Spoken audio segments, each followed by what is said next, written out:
Human rights میں میں ہوں آپ کا ہوسٹ اشتیاق چودھری۔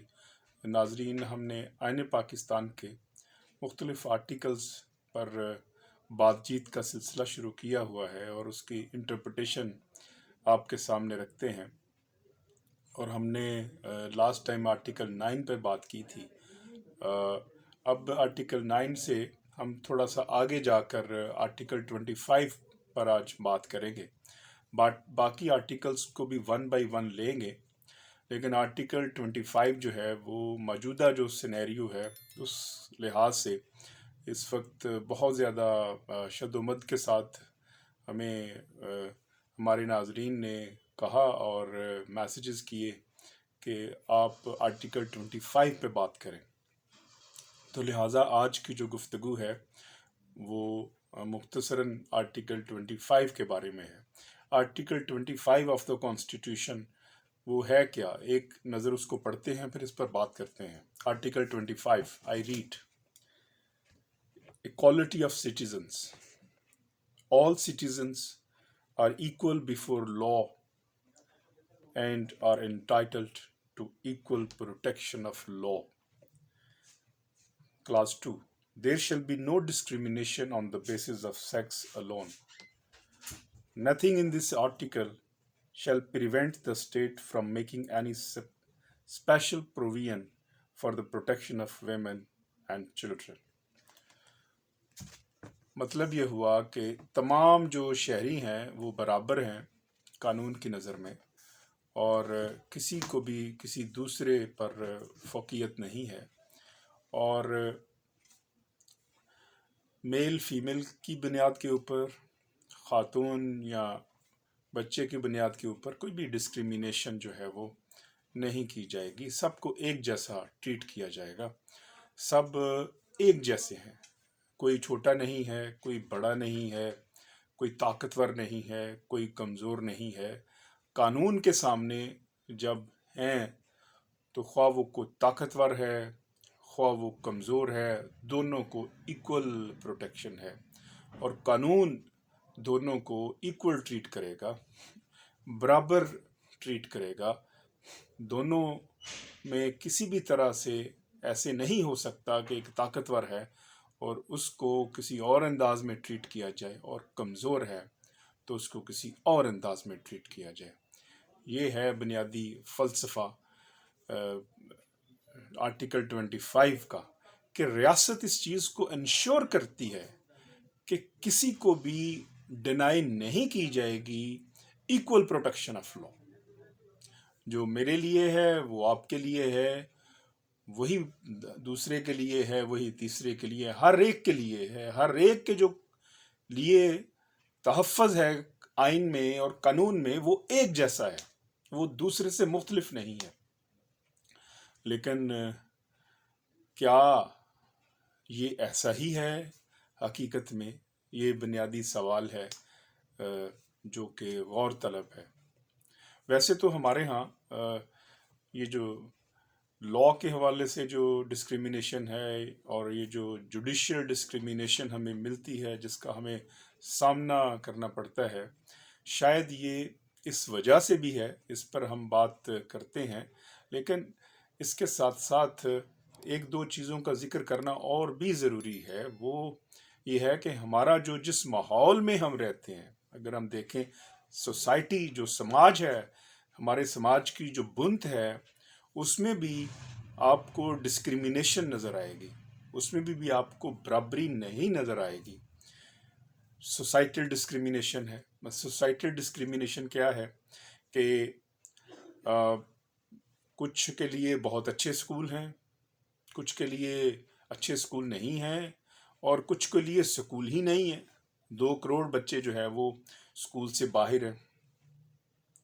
پھر جینڈر ڈسکریمنیشن بھی اسی میں آ جاتی ہے، سوسائٹل ڈسکریمنیشن میں، کہ بیٹا ہے تو اس کو پڑھانا بھی ہے، اس کو آگے اس کی جاب کی بھی کوشش کرنی ہے، بیٹی ہے تو وہ بس اس کی شادی کرنی ہے اور باقی کام کوئی نہیں کرنا، اور اس کی جو تعلیم ہے، اس کا جو ساری ڈیولپمنٹ ہے، وہ ڈسکریمنیشن کے ساتھ اس سے ٹریٹ کیا جاتا ہے۔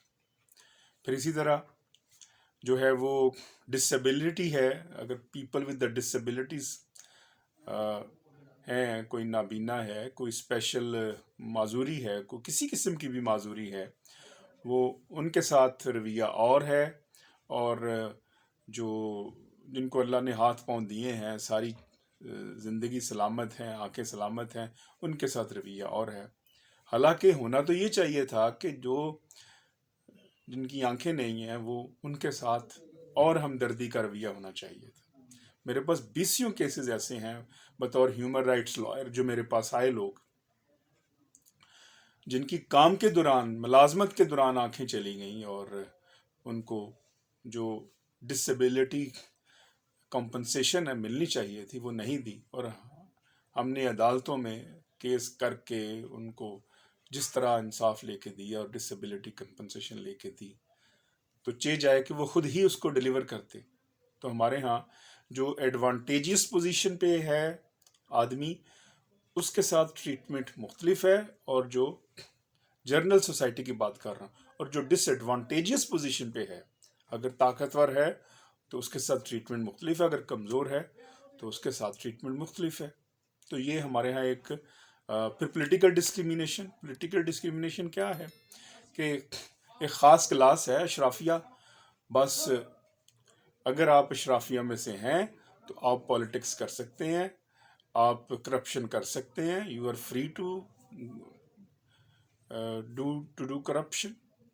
آپ اگر اس اشرافیہ سے نہیں ہیں، آپ ورکنگ کلاس سے ہیں، تو آپ جو ہیں وہ کوئی نوکری ڈھونڈیں، کوئی آپ اپنی خیر منائیں، اور وہ کسی وڈیرے کا اور جگیردار کا بچہ جو ابھی شاید ماں کے پیٹ میں بھی ہے، وہ بھی دیکھ رہا ہے کہ یہ 25 سال، جب 26 سال اس کے پورے ہوں گے تو یہ الیکٹ ہوگا اور پھر یہ وزیر ہوگا۔ تو یہ سوسائٹی کا ہمارا سوشل فیبرک ہے جو کہ انتہا کو ہے، اور اس ایک ڈاؤن ٹو ارتھ ہے جو ہے، یہ شاید اسی ہی کا شاخسانہ ہے کہ پھر ہمیں جوڈیشل ڈسکریمنیشن بھی نظر آتی ہے۔ اور آئین کا یہ جو آرٹیکل ہے، بظاہر مجھے بڑا دکھ اور تکلیف سے میں یہ بات کہہ رہا ہوں کہ بظاہر لگتا ہے کہ جو آئین کا آرٹیکل 25 ہے یہ معطل ہو چکا ہے۔ یہ اس کا جو عملی نفاذ ہونا چاہیے تھا اور جو کرنا تھا عدالتوں نے، وہ اس کا نہیں ہو رہا اور اس کا نہیں ہوا۔ مطلب کوئی ایک ایگزامپل نہیں ہے، اگر آپ کیس ہے اللیگل کنسٹرکشن کا عمران خان صاحب کا، تو پھر اس کو لیگلائز کر دیں، اور اگر ہے ورکنگ کلاس کے لوگوں کے نیسلا ٹاور کا تو اس کو گرا دیں، کیونکہ نہ اس میں عمران خان ہے اور نہ اشرافیہ کا کوئی بندہ وہاں پہ رہتا ہے اور نہ کوئی وہاں پہ جج ہے، لہٰذا اس کو گرا دیا جائے۔ گجر نالے کو چونکہ ورکنگ کلاس ہے، کراچی میں گجر نالے کو کے اوپر جتنے بھی مکین ہیں، لاکھ سے زیادہ جو لوگ ہیں، ان کو ان کے گھر مسمار کر دیں، یہ ہوا۔ لیکن بحریہ ٹاؤن کے مالک جو ملک ریاض نے کرپشن کی، جس کے بارے میں سپریم کورٹ نے ججمنٹ بھی دی، اور ریویو میں جا کر اس کے ساتھ ڈیل کر لیں، کیونکہ یہ ملک ریاض ہیں اور ان کی ہے امپائر، اور ان کے ساتھ جب آپ ڈیل کر لیں تو پھر ان کو کہیں کہ اتنے پیسے دیں، تو آپ جائیں، جا کے گورٹ کے اوپر قبضے کریں، جائیں آپ جو انڈیجنس لوگ ہیں جن کے پاس رہنے کو کچھ نہیں ہے، جن کے پاس 2 مرلے کے ٹوٹے ہوئے کچے خستہ گھر ہیں، ان سے وہ چھینے جا کے گھر، اور وہ ہوا۔ حیات پیلس ہے وہ نہیں گرے گا چونکہ وہاں پہ مفادات وابستہ ہیں۔ غریب آدمی ہے وہ، اس کو جو ہے وہ ایک مرلہ بھی نہیں ملے گا، اور جو ہمارے بیوروکریٹ ہیں یا جج صاحب ہیں، وہ 10 لاکھ دے کے 5 کروڑ کا پلاٹ ایکوائر کر سکتے ہیں، اور کارنر کا بھی ایکوائر کر سکتے ہیں، 10 لاکھ کی جگہ 15 لاکھ دے دیں تو یہ ڈسکریمنیشن دس از دا ڈسکریمنیشن. عام آدمی نے اگر جرم کیا ہے، اگر اس نے جرم کیا ہے، میں جیل وزٹر رہا ہوں، آفیشلی جیل وزٹر، اور میں نے جیلوں کے وزٹ کیے، پنجاب کی مختلف جیلوں کے. میں نے وہاں پہ جو لکڑی چوری کرنے والے جو لوگ تھے وہ دیکھے، چھوٹے چھوٹے جرائم میں لوگ دیکھے. اگر اور ایسے بھی لوگ دیکھے جن کی ضمانت دینے کو کوئی نہیں ہے، اور وہ صرف اس وجہ سے جیل میں ہے کہ ان کے پاس ضمانت نامہ نہیں ہے. تو عام آدمی اگر ہے، اس نے جرم کیا ہے، تو وہ فوری جیل میں جائے، اور اگر جرم کیا ہے، سزا ہوئی ہے ڈپٹی کمشنر کو، اسسٹنٹ کمشنر کو اور ان کے کلرک کو، تو وہ جیل میں نہیں جائے گا. یہی ہوا منڈی باؤلدین میں، ہم نے دیکھا سب. وہ جیل میں نہیں جائے گا، اس کو پروٹوکول کے ساتھ جو ہے وہ ہائی کورٹ لایا جائے گا، اور ہائی کورٹ میں اس کو پروٹوکول کے ساتھ اس کو ٹریٹ کرتے ہوئے جو ہے وہ سزا معطل ہو جائے گی، اور اسی دن اس کی اپیل بھی لگ جائے گی. لیکن اگر وہ غریب ہے جس کو سزا ہوئی ہے، وہ جب اس کی جائے گی معطلی کی سزا، تو کہا جائے گا پہلے نوٹس کرتے ہیں، اور پھر نوٹس میں جب اسٹیٹ کو نوٹس ہوگا تو پھر اس کا اگر خوش بختی سے باری آ گئی کیس کی تو سن لیا جائے گا. اگر لیفٹ اوور ہو گیا اور 6 ماہ کی اگر اس کو سزا ہے، تو پھر اس کے بعد وہ اس کا کیس ہی نہیں لگے گا، اور وہ سزا بھگتتا رہے گا. جب اس کے کیس کی باری آئے گی تو پھر اس کو کہا جائے گا کہ اب آپ کی سزا تو پوری ہو گئی، اب آپ اپنی جو درخواست ہے وہ سزا ختم کرنے کی وہ واپس لے لیں، وگرنہ ایسا نہ ہو کہ ہم اور سزا بڑھا دیں. کیونکہ وہ غریب ہے، وہ بیچارہ، اس کی کیا اوقات ہے؟ ایک چھوٹا آدمی ہے، اس نے مالٹا چوری کر لیا، اس نے روٹی چوری کر لی، اس نے بالن چوری کر لیا، اس نے کسی وڈیرے کے باغ میں سے 4 جو تھے وہ سنترے چوری کر لیے، یا اس نے کسی بڑے آدمی کے گھر میں جو ملازم تھا بیچارہ، اس کی جب تنخواہ نہیں اس کو ملی تھی، اور اس نے جب احتجاج کیا تھا کہ مجھے تنخواہ دی جائے، اور اس کے اوپر جھوٹا چوری کا پرچہ درج کروا کے اس کو جیل میں ڈال دیا، اور وہ جیل میں سڑ رہا ہے، اور اس کے بچے بھوک سے مر رہے ہیں، لیکن اس کی سزا معطل نہیں ہوگی. اور جب اس کو سزا بھی ملے گی، اور بعد میں جب وہ رہائی تو ہوگی نہیں، سزا پوری کر کے جب آئے گا تو پھر اس کو کہا جائے گا تمہاری قسمت میں ایسا لکھا تھا، تمہاری قسمت میں تھا، تم نے یہ سزا بھگتنی تھی.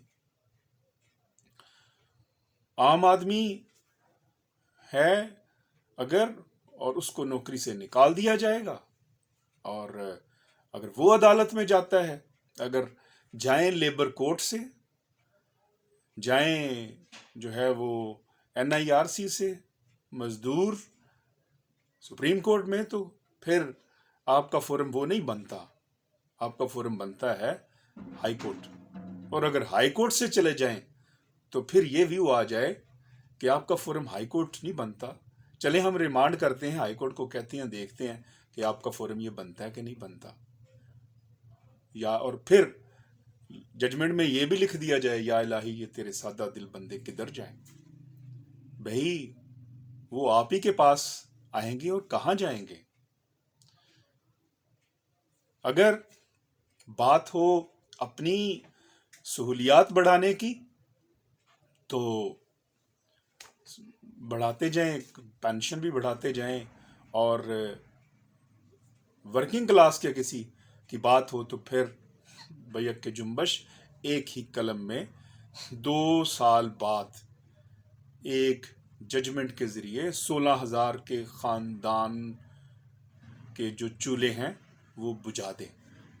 جس طرح چولہے کو بجھایا جاتا ہے، اس طرح ان کی جو روزگار ہیں اس کے چولہے کو بجھا دیں، ان کے چولہوں میں جلنے والی آگ کو ختم کریں، اور ان کو کہیں کہ آپ نوکریوں سے فارغ، اور ان کو سنے بھی نہ.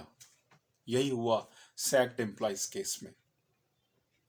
16,000 خاندان جن کی بچیوں کے رشتے طے تھے، جن کے بچوں کی جس طرح بھی وہ زندگی گزار رہے تھے، بسر کر رہے تھے، زندگی کو دھکا دے رہے تھے، جیسے بھی تھے، ان کا روزگار چھن گیا. کون ذمہ دار ہے؟ یہ بنیادی سوال ہے ڈسکریمنیشن کا.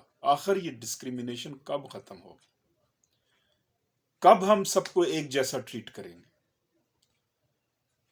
کاش ہم نے سب کو ایک جیسا ٹریٹ کیا ہوتا تو پھر ہم بات کرتے رول آف لا کی. کوئی یہ بات کریں رول آف لا کی، لیکچر دیں رول آف لا کو. اور پھر راؤ عبدالجبار صاحب جو ڈسٹرکٹ اینڈ سیشن جج منڈی بہاؤالدین تھے، میں ان کو سیلیوٹ پیش کرتا ہوں. Sir, you are the pioneer, you have lead a great role. آپ سکرات کے راستے پہ چلے ہیں. آپ نے صحیح معنوں میں اپنی تاریخ میں اپنا نام لکھوایا ہے، آپ نے جرت کا مظاہرہ کر کے. اور ہم لائرز کمیونٹی، میں being a member of this legal fraternity of bar, آپ کو سیلیوٹ پیش کرتا ہوں. چند ناک بد اندیشوں نے اگر آپ کی کورٹ میں جو بدتمیزی کی ہے، اس کا وہ 5% ٹولہ ہے. انشاءاللہ العزیز وہ وقت جلد آئے گا کہ وہ 5% ٹولے سے بھی ہمیں نجات ملے گی، اور ہم اس ملک کو جو ہے وہ حقیقی معنوں میں رول آف لا کی طرف لے کے جائیں گے. اب وقت ہے دیکھنے کا. محب وطن لوگوں کو دیکھنا چاہیے، اور سب سے اوپر honourable supreme court of Pakistan ہے کہ ڈسکریمنیشن یہ کب ختم ہوگی. اگر بڑی بڑی کمپنیوں کے کیس جائیں، پی ٹی سی ایل جیسے، تو پھر جو ہے وہ کیس اور طرح دیکھا جائے گا، اور عام آدمی کا کیس چاہے تو اور طرح دیکھا جائے گا. یہ ڈسکریمنیشن ختم کریں. اب اس طرح ملک نہیں چلتے، اس طرح ریاست نہیں چلتی. وہ غریب غربا عام لوگ جن کو دیوار کے ساتھ لگا دیا گیا ہے ڈسکریمنیشن کر کر کے، وہ ان کو دیوار کے ساتھ نہ لگائیں. ان کو جو ہے وہ واپس لانا ہوگا ہمیں سسٹم میں. ہیومن رائٹس میں مجھے اجازت دیجیے گا. اللہ رب العزت پاکستان کی حفاظت فرمائے، اور ہم سب کو یہ توفیق بخشے کہ ہم سب کو ایک جیسا دیکھیں، اور حقیقی معنوں میں یہاں پہ رول آف لا. السلام.